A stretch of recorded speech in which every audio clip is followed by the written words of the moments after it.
This is the Roller Coaster Podcast, and I'm your host, Lucy Q. Life is a wild ride. It has twists and turns. It's scary, exciting, and downright fun. So throw your head back, arms in the air, and come along with me for the ride. Life is like a roller coaster, baby, baby. I wanna ride.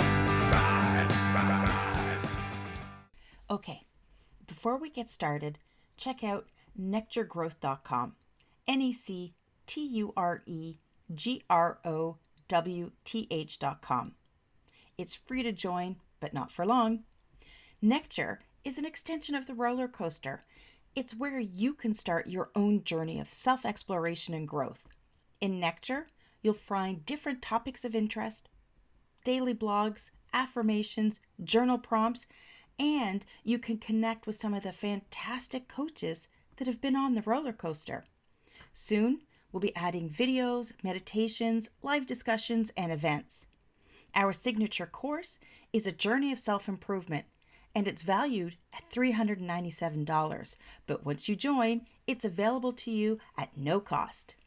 So if you're feeling stuck, if you feel like you need to change and not sure where to start with Nectar Growth Network. Come join us. You know you're worth it. Now, let's get on with today's show. Hands up if you can remember your parents arguing about money. I remember my parents would stash the bills in a shoebox and haul them out once a month after we'd gone to bed. Invariably, there was an argument. As adults, we carry these memories deep in our subconscious, and they influence how we perceive money. Sometimes we don't recognize the limiting beliefs that were formed years ago. They can either drive us forward or hold us back. Joining me today is Noah St. John, who took those childhood memories of parents arguing over money and used them to fuel his drive. Today, Noah is recognized as one of the most requested and in-demand business and motivational keynote speakers and executive coaches in the world. He is the only author in history to have works published by Hay House, HarperCollins, Simon & Schuster, Mindvalley, Nightingale-Conant, and the Chicken Soup for the Soul publishers. Welcome, Noah. Thank you so much, Lucy. It's great to be here with you today. That is a fabulous list. I got to catch my breath. Well, we do what we can. Wow. So I'm number 2 of 4 kids. And my mom, stay-at-home mom, raising the kids. My dad worked. Yep. Money was definitely tight, sometimes more than others. Mm-hmm. But for me, I had no clue that I could control my destiny. And it wasn't until, I'll be honest, wasn't until I was 44, I'm now 48, that I actually began to understand that we could design the future that we wanted. Mm-hmm. What was the catalyst for you? And how old were you when you made this shift? Well, I grew up poor in a rich neighborhood, and I know that's a total cliche. But it's totally true. I grew up in a little town called Kennebunkport, Maine, which is a little south of where you are there in Nova Scotia. And Kennebunkport just happens to be one of the wealthiest communities in New England. But my family was dirt poor, and I mean that literally, because we lived at the bottom of a dirt road in a drafty, unfinished house that my parents ended up losing to foreclosure.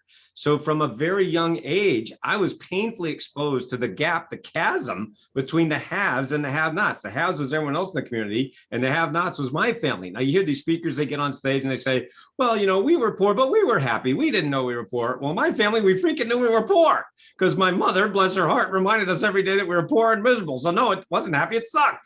And so from a very young age, I hated that life of poverty and fear and lack and not enoughness, and my parents arguing all the time about money, as you just said. I mean, that's what I remember from my childhood. And yet I saw right down the street, there's great wealth and abundance. So I kept saying, how the heck do I get from here to there? Right now, I'm the nerdiest nerd in this industry, meaning the business and personal growth industry. What I mean by that is, I have to get down to the molecular level. When something bothers me, when there's a problem, when there's an issue, I just have to get down and roll up my sleeves and find the answer. Like they call me the Sheldon Cooper of self-help, if you like that show, Big Bang Theory. Anyway, so I'm like that. I'm like Sheldon. I just have to, I totally nerd out. So for years, I studied how to go from where I was to where I wanted to be, right? Not enough to enough. And I read all the books. I did all the things they told me to do. And yet I could never make it work. I just could not do it. And in fact, I worked so hard and I was so frustrated at the age of 25, I decided to commit suicide because I was so depressed and frustrated. Well, luckily at the very last minute, my life was spared. I do share that full story in my books and in my online programs, but just long story short, in 1997, I had two epiphanies that really changed my life. And I realized why I am here on the earth. You know, what's my mission? Why am I here? And so I decided to start my company, successclinic.com, back in 1997 in a 300 square foot basement apartment in Hadley, Massachusetts, with $800 to my name and a book on HTML. That's all I had. I had no business experience, no sales, marketing. I didn't know what marketing was, or any of this stuff. But I just had a vision and a real mission, a deep burning desire to help people and to make a difference. And so, lo and behold, all these years later, as you mentioned, now I've published 15 books. They're published in 18 languages. And we've really been able to help our clients to add over $2.7 billion. That means we've helped people add 6 and 7 and yes, even 8 figures, using my methodologies, my methods, my strategies that I teach in my courses and my coaching and in my books. So, I mean, if you look at the path, I guess it's really been an amazing journey. It's been a roller coaster, that's for sure. But really, these last few years, we've really been able to help a lot of people, impact a lot of people, change a lot of lives, and really that's why I started 24 years ago in a 300 square foot basement apartment. Now I'm in a 6,000 square foot mansion, on a hill, which is pretty incredible. So it's really been an amazing journey. And it's definitely a strong demonstration that anything is possible once we know we can make those decisions. Right. But going back to when you were in that, what was it, a 300 square foot basement apartment? Yes. And you started the business with your HTML book, which I'm sure there's a lot of people listening that is not understanding what that is. What is that? What is that? It's good you don't know, believe me, because HTML is awful. You don't want to have to know this stuff. When I hear HTML, all I can hear is that dial-up sound. Nobody knows what that is today. Oh yeah. But going back to the person you were in the basement, did you have imposter syndrome? You had the vision, you had this mission, but was there a part of you that was still questioning, who am I to do this? No, I never had imposter syndrome. And I know that's very rare to say that. What I've had for this whole time is, why aren't more people listening to me syndrome, which is, hey, guys, I fixed all this stuff. Let's go. Come on. It's all here. I got the easy button. Yes, I am the easy button right there. Okay. That's me. I mean, they literally call me that. My clients do. No one say John is the easy button. I have videos to prove it. But my point is that no, and however, I totally get it, because a lot of my clients have told me that over the years, who am I to do this? Who am I to do that? But see, the reason I believe that I don't have that and never had it is, and this is a great key for anybody listening and watching this program that may have imposter syndrome, which, and when we talk about imposter, what does that really mean? It basically means, the person says, well, who am I to do it? And, I don't think I'm good enough and so forth. But watch this. And we can fix imposter syndrome really very quickly by realizing that it's not about you. See, nobody cares. I'm fully cognizant of the fact nobody cares about me. Nobody cares about Noah St. John. Nobody cares about my books, my courses, my code. They don't care. What do they care about? Themselves, right? Everybody, every human being. This is Dale Carnegie 101. I mean, there's Dale Carnegie books right there.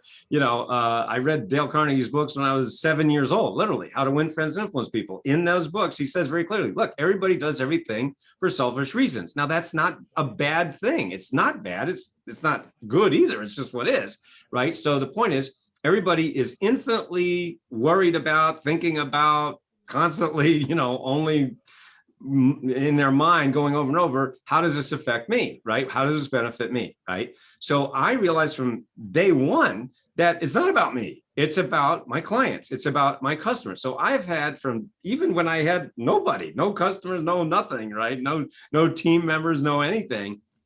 I just decided to have a maniacal laser focus on getting results for my clients. Right? Even before I had one, right? I said, if I just constantly laser focus in on getting results for my clients, then guess what? I don't even think about me anymore. And that's why imposter syndrome just kind of goes out the window, right? Because the truth is, imposter syndrome, if you think about it, is very self-centered. Oh, who am I? And the answer is, we don't care anyway. we really don't care who you are. I don't care if it's, the cat talking to me and saying, here's the secret of life. Oh, really? The cat said, oh, that's cool. We don't really care. Yeah, I guess it comes down to, do you have the answers? Right. And so now the other part of that, however, is proof. So that's why, and another way to say that is results or case studies or reviews or testimonials, however word you want to, or whatever word you want to use there. So I realized from the very beginning is I've got to get case studies. I've got to get results. So that way it's not me talking. It's not my opinion, right? Because again, opinions are like, everybody's got one. So the point is that it's not about an opinion because, and this is another thing, I'll just say this, because a lot of people say, hey, Noah, I want to write books like you do. Can you teach me how to write books? And I go, well, of course I can. Here's some books that I've helped my clients publish. If you want to publish a book, I can help you get your book published. I've helped dozens of people get their first books published. And so the point is, though, people don't care about your story. They don't care about you. They care about themselves, right? So you've got to have case studies. You've got to have results. You've got to have, and that's why from the very beginning, even my very, very first book, I waited, or what, I didn't wait, I tested it out is what I'm trying to say. I waited to publish the book until I had case studies that I could put in the book. Like I worked with this client, I worked with that client. Here's a great example. I had one of my earlier clients, her name was Sheila, and she was making about $5,000 a month in income. And she was working really, really hard. She's an entrepreneur and she was working really hard. She spent tens of thousands of dollars, had hit that ceiling of $5,000 a month. Now, $5,000 a month is pretty good, right? Not bad, but she knew she could do a lot more, wanted to do more and spend a lot of money to do more, but just kept hitting that ceiling. So she worked with me. She hired me as her coach. And in less than a year, I showed her how to do all this stuff. And in less than a year, she went from making $5,000 a month to making $75,000 a month. So from $5,000 to $75,000. That's a 15 times increase, 1,500% in less than a year. Now, if you did that on Wall Street, you'd be like the genius of geniuses, right? There's no investment you can make, you could think of to get a 1,500% return in a year.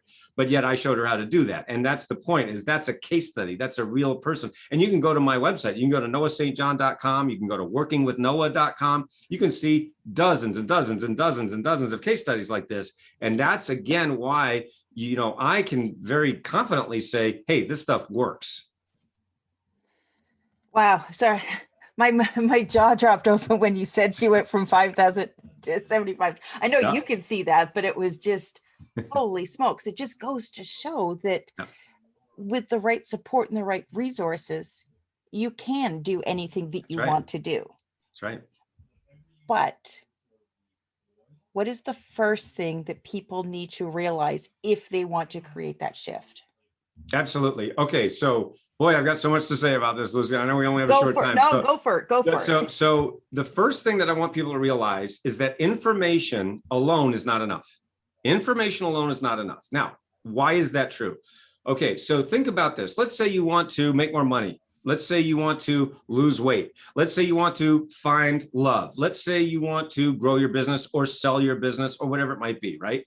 So what do? You go to Google, right? And you type in how to make money online, how to lose weight, how to do crypto, whatever, right? And what happens? You get 10 million, billion, kajillion, things out there, 10 million, billion, kajillion so-called experts and gurus, and they've got videos and they've got all this and they've got all that, right? So you go to YouTube and you watch all these videos, how to make money online, how to lose weight, how to find love, blah, blah, blah, right? So if that's true, that all this information is free right now on YouTube, and we all know it, then why isn't everybody rich, happy, and thin? Good point.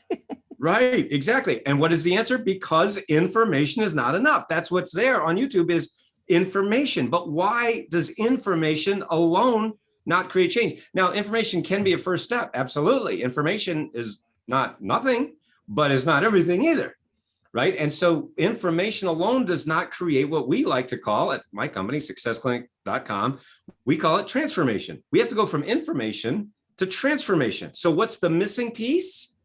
The missing piece is implementation. We have to go from information to implementation. And that's the only thing that creates transformation. Okay. So then you say, well, okay, Noah, so how do I implement? If I'm not, let's say I've watched all these YouTube videos, or maybe even spent all this money on gurus, spent all this money on courses. Why am I not implementing? Well, because of what I've been teaching for the last 2 decades. The reason that my clients have added 6 figures, 7 figures, 8 figures, and more, because of that exact piece. So that piece is actually 3 parts. Okay, so if we're gonna like take the microscope, remember I'm Sheldon Cooper, right? We're getting a microscope onto that one piece. It's actually 3 pieces. And that is the 3 pieces of transformation. We call this the triangle of transformation. The first piece is the right plan, having the right plan. The second piece is having the right tools. And the third piece is having the right support. The right plan, the right tools, and the right support. Now, watch how this works. What is the right plan? That's what to do. What do I do? And so many people hire me as their coach, or they bring me in to speak, whether at a virtual event or a live event, in front of thousands of people, or maybe a private workshop. And they say, Noah, what do we do? We need help with leadership. We need help with sales. We need help with productivity. We need help with growing our business, or I want to sell my business, or whatever it might be, right? What do I do? Boom, you need the right plan. Then, well, how do I do it? That's the right tools, right? If you don't have the right tools, you might know what to do, but you don't know how to do it, or you don't have the tools to do it. And then what do you need? You need the right support. You need someone in your corner believing in you.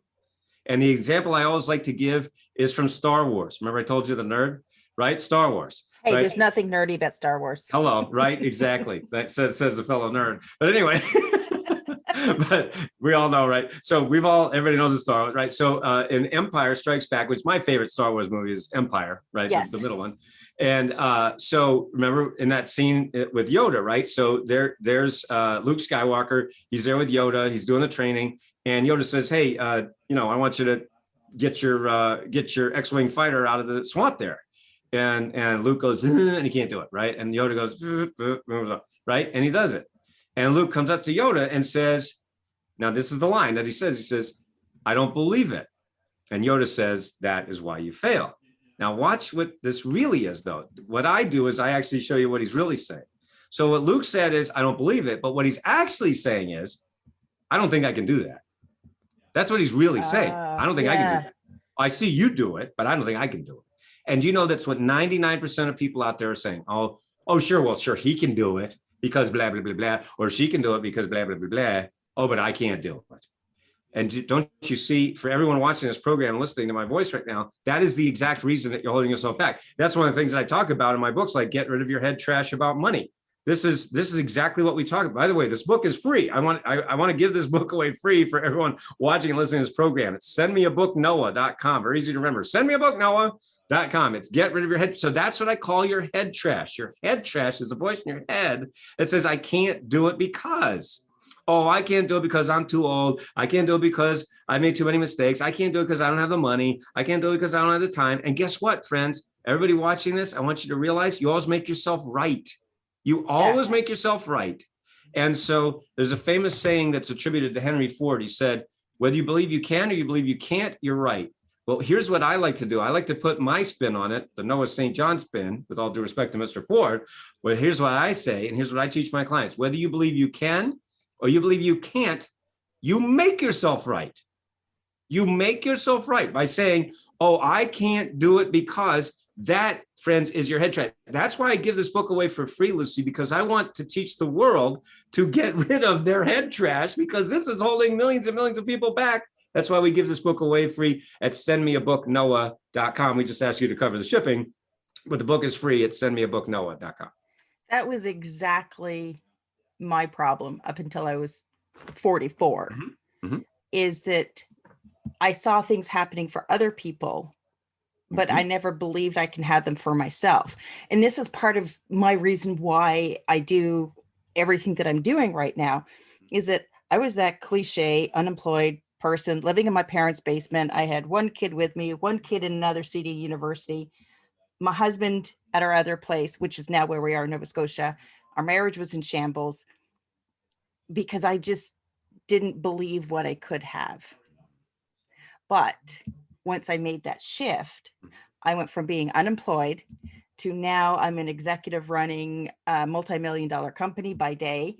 By night, I have the podcast and Nice. I'm launching an online business. So it is possible. And that's in 4 years. Amazing. That transformation happened in 4 years. And I know it's, what do they call it? That hockey stick formula. That's the Canadian me coming out, where it goes along, and all of a sudden, That's right. you launch. Awesome. And Congratulations. That's exciting. Thank you. And that's why, it's so inspiring to speak to somebody like you, is because you can see, okay, wait a second, I've got this far and I got this far on my own, but I know for the next phase that I'm going into, I'm in completely unknown territory here. And so, that's where working with someone like yourself, a coach that has those formulas that, can help you create that right plan, that can help you get the right tools, and that will give you the support. Right. Exactly. Because the major thing that I've noticed in all of this transformation is that you have your circle, you have your network, and chances are they're just like you. So as you change and as you grow, you're going to realize that you need different support mechanisms right that you don't have in your life. That's right. Absolutely. Your network is your net worth. No question about it. Your network is your net worth. And what's the other phrase we know? Birds of a feather, what? Flock together. Flock together. Yeah. Right. And that's the point, is so, people making, 5,000 a month tend to be hanging out with people making 5,000 a month, 50,000 a month, to 50,000 a month, 500,000 a month, so on. So it's not a judgment. We're not judging people. We're just saying, hey, if you want to grow, if you want to ascend, then yeah, you're probably going to have to, that's going to be one of the things that might have to change. And by the way, let me just say this. Nobody wants to change, right? Nobody wants to change, right? But what we want is change. So get this, we humans want change, but we don't want to change, right? So I'm so excited to change, said no one ever, right? I'm so excited to change. No, it's not a change, right? But we want outside circumstances to change without us doing anything, right? Oh, come on, right? And what I like to call it is, like if I'm your personal trainer, right? And people, and you hire me, and I have to, and you want me to do your sit-ups so that you get 6-pack abs. I'm like, yeah, I don't think that works. I'm not sure. I mean, if it did work, I'd be very rich, right? Because I'd be like, wow, I do sit-ups and they get 6-pack abs. No, sorry, it doesn't work that way. Gosh darn it. Wouldn't that be nice though? Take a pill and make $1 million. That's what those guys are selling, by the way. They're selling all that stuff, right? Oh, don't do any work and it just magically changes. Yeah, what planet are you on? I mean, that'd be great, wouldn't it? But sadly, we have to do this annoying thing, right? Called work. We have to do that implementation piece. But I just gave you the 3 parts of it. And, like I said, I mean, get the book, it's free, right? Yeah. I mean, just cover the shipping. But my point is, listen, you all can do it, but it's exactly like, see, reaching your goals is like driving a car, right? You're going from where you are to where you want to be, right? Even if it's just down the street to get some groceries, right? Or taking a cross-country trip, whatever it is, it's the same thing. You're going from where you are to where you want to be. But most people, millions of people, are unknowingly driving down the road of life with one foot on the brake. And that foot on the brake is, in fact, your head trash that says, I can't do it because. So once we get your foot off the brake, that's why we can have things happen like Sheila, $5,000 to $75,000 a month. Susan went from $60,000 in credit card debt to a 6-figure income in a year. Mike, who doubled his income twice in 90 days. I mean, the stories just go on and on and on. They're all on our website. And what I always say to people is, hey, if it worked for them, why not you? If it worked for them, why not you? It's a system. All you have to do is implement. That's it. So do you think that movies and books like The Secret, did that complicate the situation, or did it clarify the situation for people? What it did was it fed everybody what they wanted to hear. You think, and I'm not speaking out of school, because everybody in The Secret is a good friend of mine. I mean, you go to my website, you'll see I've got endorsements from Jack Canfield, John Asraf, Laurel Langmeyer. I mean, everybody in The Secret, loves me, is good friends of mine. So, I mean, I've been doing this a long time. I know everybody. My point is that in The Secret, they said what we want to hear, which is, well, you just think about money and money pours in from the sky. Oh, great. What planet's that on? I mean, I'll move there. Right. Yeah, because I tried that. It didn't work. Yeah. I've had so many people in the intervening, not so much now, but, when that movie was popular many years ago, to say, oh, Noah, I watched The Secret 37 times and I'm going to be a millionaire because I just think about money all day. I'm going, great. Let me know how that works for you. I'm like, oh my God, and no, sorry. But that's what I just say. We don't want to change. We just think about money and la, la, la, la. It's like, wouldn't that be nice? So yeah, they sold us. I mean, they did a classic marketing thing, which is you tell people what they want to hear and they buy it, to the tune of 30 million DVDs sold. But yeah, so technically it complicated it in the sense of they lied. Is basically what it is. It was just they lied. It was simple as that. And no, it's not true that you think about money and money pours in. Sadly, you got to do that piece that I keep talking about, which is like, shoot, really? Yeah, sorry. But guess what? The fruits, I mean, are there if you just do it. And that's it, is that you have to put the work in somewhere along the line. Yep. You have to put the work in, whether you're doing the inner work or you're doing, Right. the outer work of creating your business and expanding it, and that somewhere along the line, you have to put the work in there. And it's actually both. What you just said is exactly right. That's one of the things we talk about in the book is inner game and outer game right there. See right there on page 46, right there, inner game and outer game. So you're absolutely right. Inner game is everything that happens up here that you can't see directly, but it affects everything. And outer game is everything you can see. But what people don't realize is that 85% of the $2 billion plus that I've helped my clients make over the last 2 decades, 85% of that is because I taught them how to master their inner game. Not the marketing stuff. Not that you don't have to do it. Of course you have to do that. But that's only about 15%. 85% is the inner game. And a lot of people just say, no, that can't be right. I'm like, well, keep doing what you're doing and let me know how that goes, So, I mean, really, it's you have to do both, though. You do have to do both, which a lot of people, they don't want to hear that. They'd rather just say, well, can I just, do the marketing stuff? And I go, sure. But you look at the people who've spent all that money on the gurus, and they're still stuck. Why is that? Well, because the gurus didn't tell you any of this inner game stuff. Meanwhile, if you only do the inner game, then you're like that. I call it a highly evolved broke person, right? You're like, ashrams, where's my money? I got no money. Oh, shoot, But in my experience, when you do the inner work first, the outer work and your outer world kind of starts to change on its own. Well, it's a lot easier. So it's exactly easier. Like building a house. You got to build the foundation first. Yeah. The foundation is your inner game. And then the house itself is your outer game. So if you think about it like that, if you only pour the foundation, then all you got is a foundation. And that's kind of cold in the wintertime, right? It's like, where's the house, right? But if you try to make a house without a foundation, that's going to fall too. So that's why we have to have both. Yeah, definitely. Now, Noah, you have a wealth of information that anybody can use. I know you've mentioned send me a book, noah.com. You have some other websites and other ways for people to connect with you. I know we have the affirmations.com, powerhabits.com. So if you're looking to connect with Noah, make sure you check out the show notes. You're not going to want to miss connecting with him. I'm going to have all the links in there. And Noah, thank you so much for joining me today. My pleasure. Thanks for listening to this episode of the Roller Coaster Podcast. Want to chat or share your ideas about today's show? Pop me an email at hello@therollercoasterpodcast.com. Don't forget to connect with me on Facebook and Instagram at The Roller Coaster Podcast. Our theme song, Roller Coaster, was performed by The Lucky Setback. Audio editing by the one and only Jeff Quigley of Quigley Creator.